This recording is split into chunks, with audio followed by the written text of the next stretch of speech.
Yeah, yeah, yeah, yo, get it twisted.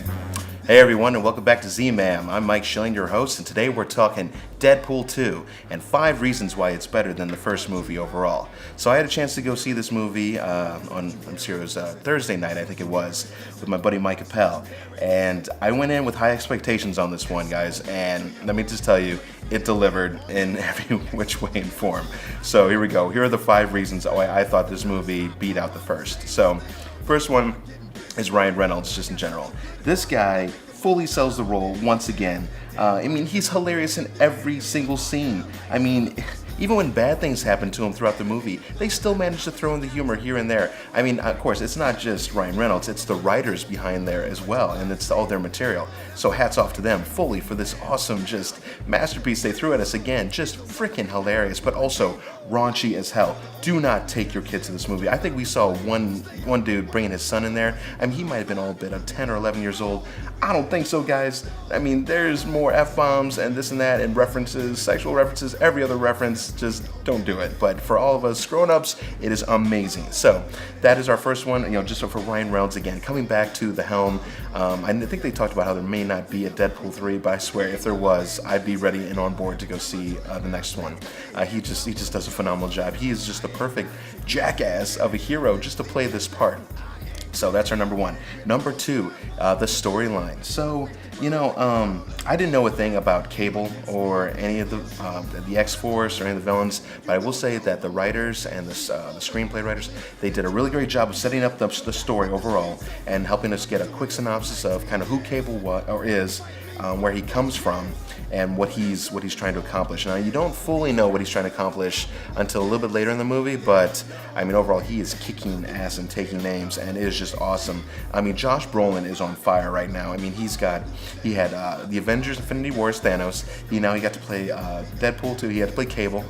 And he's also going to be in Sicario 2. I forget the actual name of the movie. I think it's Sicario 2. But basically, it has to do with the drug cartels down south. It's got Benicio del Toro in it. He kind of played a side role in the first movie with Emily Blunt. But anyways, Josh Brolin did an amazing job. Ryan Reynolds, I forget the Indian gentleman who plays the taxi driver. He was hilarious. You got I think it's T.J. Miller, his funny guy, the bartender guy, and all the different people coming in. So again, the storyline it progressed and it kept us on our toes.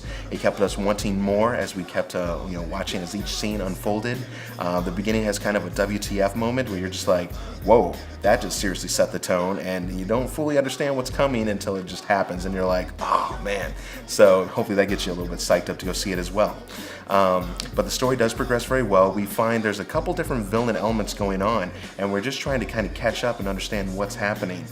There's some humor around this kid villain that's actually in there, and he's able to kind of like create fires and morph it the way he wants to. It's very, very powerful. I'd say I put him up on the level of Magneto and some of those other ones that are just very, very dangerous overall. So our number 3, the characters. So I think there was some great character development as we went through the movie. There was development for all of them. I think even for DeadPool himself, as Ryan Reynolds playing it, there was one for the kid villain who kind of we can see pieces and parts of him throughout the movie, and then he plays a huge role later on. Cable, there's even some development for him. There's some other cool ones, like, let me see here, there was this new one, Domino. So her special ability is luck, which you're kind of like, really? What, is that really going to be a thing? Not only is she played by a very hot actress, but she was just amazing and kicking ass just as much as DeadPool, except maybe just not killing as much. But she was amazing, and it was a lot of fun. All I'm going to say is when he finally gathers this X-Force crew together and they finally get to make their first main assault to try and break this kid out, let's just say it's going to be kind of like Infinity War. You're going to get hit with this. You're going to be like, what just happened? What just happened? And so I'm going to leave you with that. Again, just awesome storyline, just great humor coming in. I found myself laughing at every single scene almost. Other than just a couple of sad ones here and there. But overall, it was just amazing. Next, I'm going to toss in the post-credit scenes. wait and watch. Make sure you stay after just another 5-6 minutes and watch the post-credit scenes. Some of them tie into some things that went on in the movie, and then there's a couple that are just sideline hilarious. I mean, fully worth the admission price just alone, just to see those scenes. They were great, well thought out, and just amazing. So check those out as well. And our number 5 is the kid villain himself. And so, this kid had complexity and depth. And you don't fully understand this again until I think a little over halfway through the movie. I mean, you start seeing pieces and you're trying to put it together, but you don't fully understand the ramifications that this kid brings later on.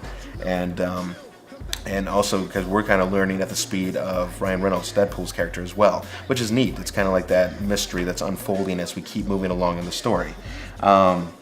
But unexpected twist on truly who the true antagonists are in the story. I mean, maybe it's not everyone you expect it to be, or maybe it is. I'll just throw it out that way. But overall, this villain, this young boy, I mean, he's kind of overweight, and they kind of poke fun at that. But they do it in a I'd say kind of like a tasteful way. I mean. We know he's just a jerk. He's just a dick anyways, right? Deadpool is. So I think we just kind of understand his tone and where he's coming from. But he also cares for this kid too, and you start to see it. I mean, he actually starts to give a crap for somebody. I mean, other than his wife. So it was very neat to see that kind of development between them. But there was some, like I said, some twists that happened by the end of the movie, and you're just, again, some funny and some like, whoa, that just went down. So hopefully that just kind of brings up your excitement to go see this and check this movie out. So overall, guys, I'm throwing a huge score out there. I'm throwing a 9.0 out of 10.